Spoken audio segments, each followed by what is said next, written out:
Welcome, Deborah.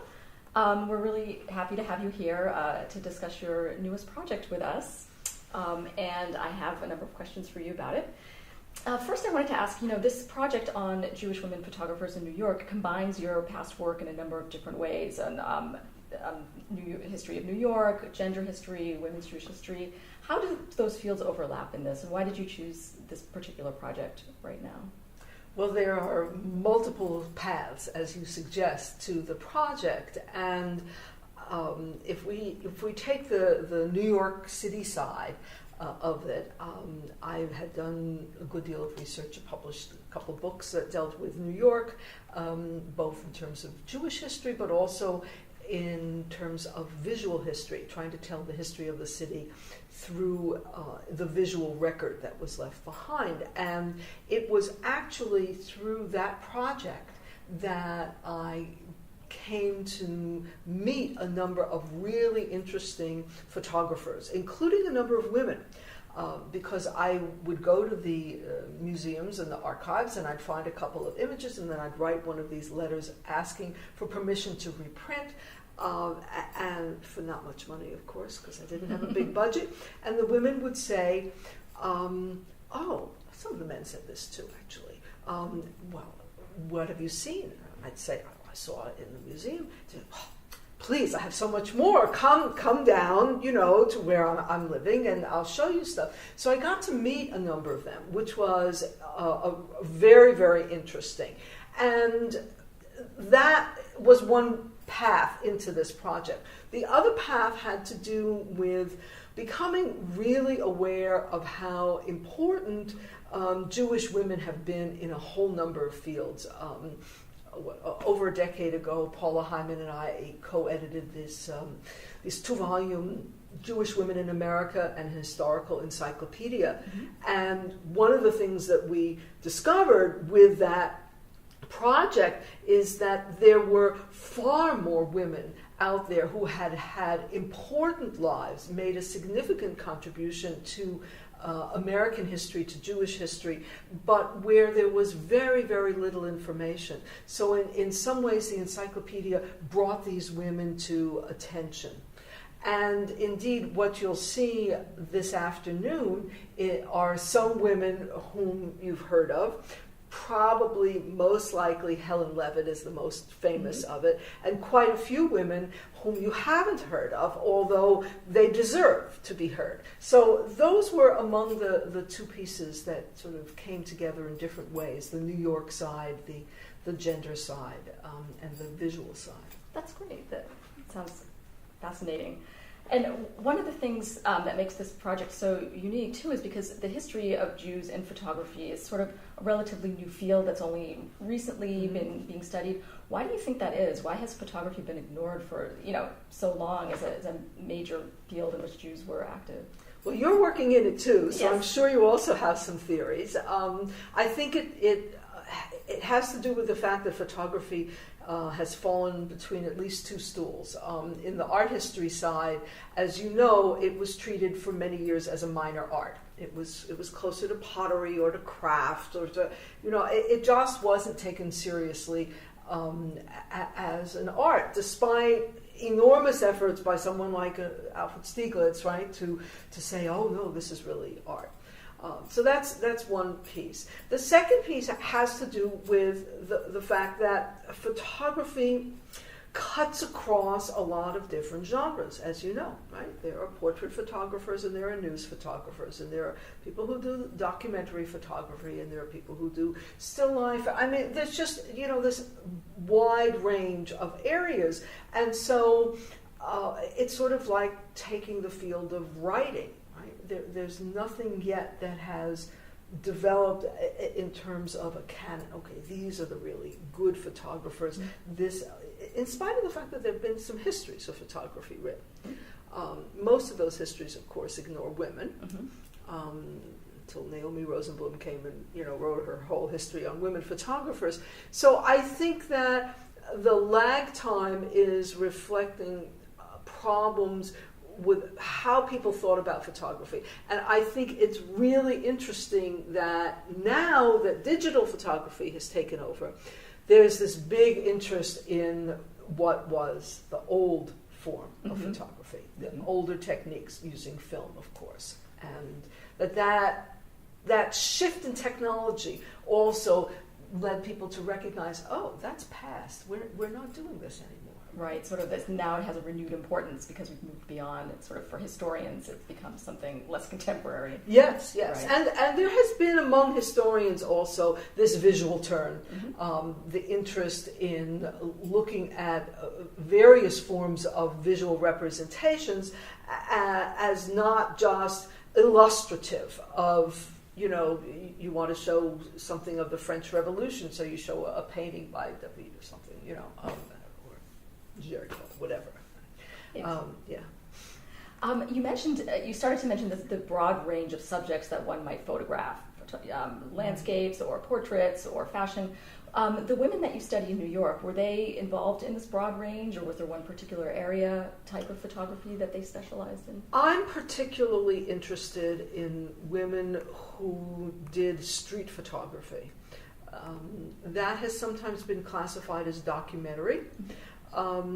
It's also sometimes been called like street portraiture, and it sort of overlaps both, but they are basically working outdoors on the streets with natural light, people whom they encounter, and using the camera to, for various different things. I mean, in some cases to document community life, in some cases in an aesthetic interests that they have. In some cases, these women did have jobs not as news photographers, but as you know, starting in the mid-30s, there grow to be many more magazines that are interested in what grows into this sort of photo essay kind of style. And some of the women worked on photo essays. So Vivian Cherry, one of the women I'm going to speak about, did photo essays for a while, which she published in a number of different magazines. She was a freelancer, but that was part of it. Great. So I know that a few years back there was an exhibit at the New York Jewish Museum about Jews and photography in New York and the city. And I remember at the time that the curator, Max Kozlow, one of the curators, he came out with a statement that was semi-controversial at the time, and he said, he was asked, was there a Jewish eye behind the camera? And he seemed to argue, yes, that there was in a certain way. And so I wanted to ask you the same question. And also, sort of to add the twist to it, was there a Jewish women's eye behind the camera? And did that make a difference as well? Okay, so let's start with Kozloff. Yes. So he argues that it's not just the issue of a Jewish eye, but he suggests that there's a kind of seeking for social solidarity, that Jews use the camera to do that, and that the different points of view that you see presented in the pictures and the photographs represent, in a sense, a kind of argument that Jewish photographers were having with each other about those sources of solidarity, what could be trusted. However, Kozloff quotes the photographer William Stein, right, who gives a kind of Lenny Bruce bit about a Jewish eye, that is, what's Jewish and what's Goyish. So he says, the Goyish, the Ansel Adams, and they go out into the woods and they take pictures of nature. It's beautiful and everything. He said Jews go into the city where it's dirty and gritty, and so you have these two different perspectives. And then he makes a comparison, saying it's sort of like white and black jazz. Right? So he makes a musical analogy. Okay, that's that argument. You then asked about the women. All right, and I'll come back to the Jewish piece. Do I make it? You'll hear, I think, and I'm sure you've felt this way when you've worked with some of the women photographers in Europe, that there were gender codes of behavior around on the street. So any woman who takes a camera, right, and starts walking the streets, taking pictures, is putting herself in a different position than most women. She is giving herself a license to stare, and most women did not have a license to stare. Right? They were taught that you avert your eyes, that you don't look intently at some man. Because it sends the wrong kind of message. So in that sense, yes. And some of what you see from what they took pictures of, you can sort of sense the tension there in that. Now, do I see a particularly Jewish eye? To the extent that how we come to see is shaped by who we show our photographs to, with whom we discuss them, what we come to consider to be a good photograph and a bad photograph, because there are many, many more photographs that are taken than are ever printed, and many, many more photographs that are printed, a print is made that are ever published, right? The selection process is pretty severe. So to the extent that it is we could call a loose-knit community of photographers that shapes people's sense of the aesthetic and what is important and what is worthy of being printed. Yes, there is a kind of Jewish point of view because there were so many Jewish photographers. They hung out together at the New York Photo League. They looked at each other's work, and they did engage. They talked a lot. What makes a good photograph? What makes a bad photograph? And that comes to shape what it is that they end up taking pictures of. So nothing inherent, no. But the social mode of this cultural production.